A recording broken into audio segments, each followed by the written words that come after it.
DeMeco Ryans was on Texans radio with Mark and John. And he was asked about how he approaches things and how he approached things heading into Jacksonville. And this might make a lot of people upset. I'm warning you, but just ride with me here. But this is DeMeco Ryans talking about what his message was after the Texans wet the bed against the Tampa Bay Bucks. Here's DeMeco Ryans talking about what his message was to his team before the Jags game. And this is on the Texans YouTube, and you also heard it on Sports Radio 610.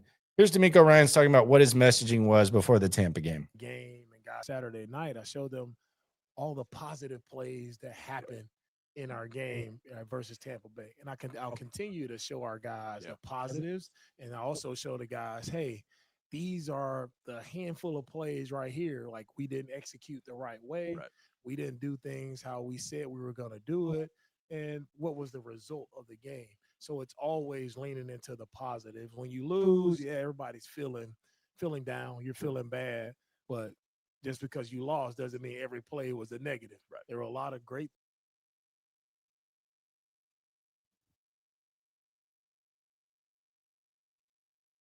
Is that Pee Wee? Is it Pee Wee football?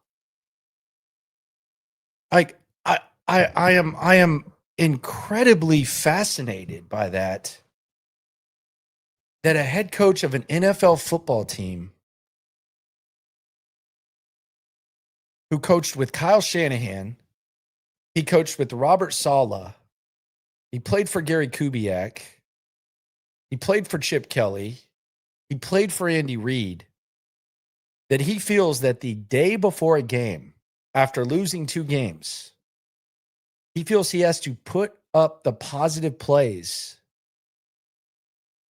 so that the players see what's going positive. And then maybe I'll sprinkle in some negatives.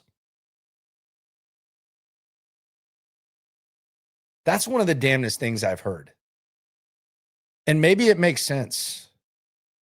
Like, maybe the goal is to just be the ultimate players coach, make the players comfortable, and always go to bat for the players, whether or not it's in the best interest or not.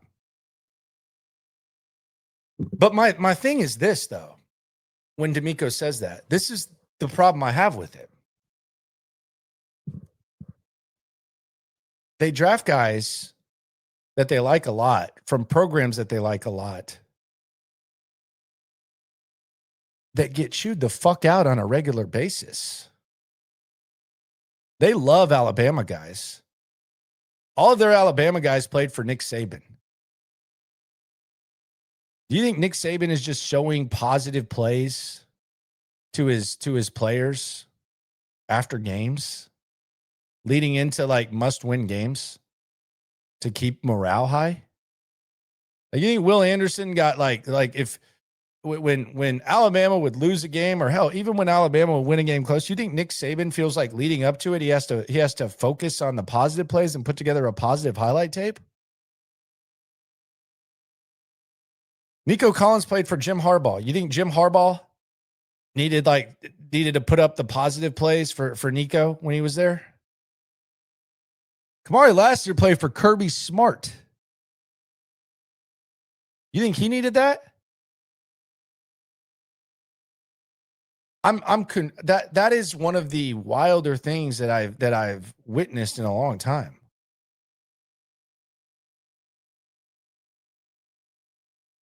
It's a wild thing that I don't understand why that's a thing and why that needs to be necessary. Because you have a number of guys on your team that don't come from that.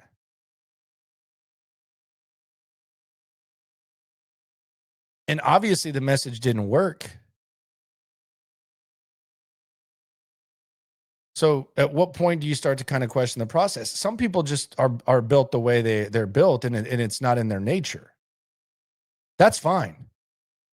My question is, are you going to take the next step? I'm not sitting here saying you got to be psychotic Bill O'Brien. Obviously, that doesn't work. But are you going to take the next step? The word coddling comes up a lot. But are you going to take the next step? Or do you even care about taking the next step? Do you just want to make sure that the players are having a good time and comfortable? CJ Stroud doesn't look like he's comfortable. He's the most important guy.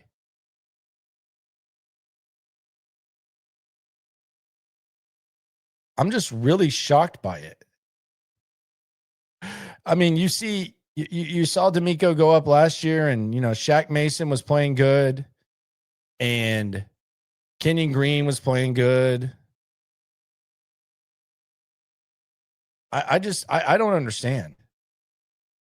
I have a hard time understanding that.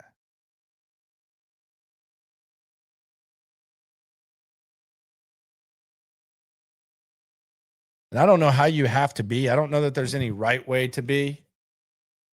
But I've never been someone who says DeMeco Ryans needs to go up there and flip the table, the podium, or anything like that. And I've never been anyone who thinks that DeMeco Ryans needs to show some sort of emotion that maybe is not natural emotion. I don't think he needs to force it. That's where people really stop taking you serious. And perhaps even the people that you value the most, which are the players. But I started this off by asking the question, why? Why does DeMeco Ryans feel the need to state the obvious? If all NFL games are close, why do you have to go out there and say that we're close? Because he wants his players to feel okay about things. He just said it. I'm not making stuff up. You saw it on the Texans radio. Go back and check it out.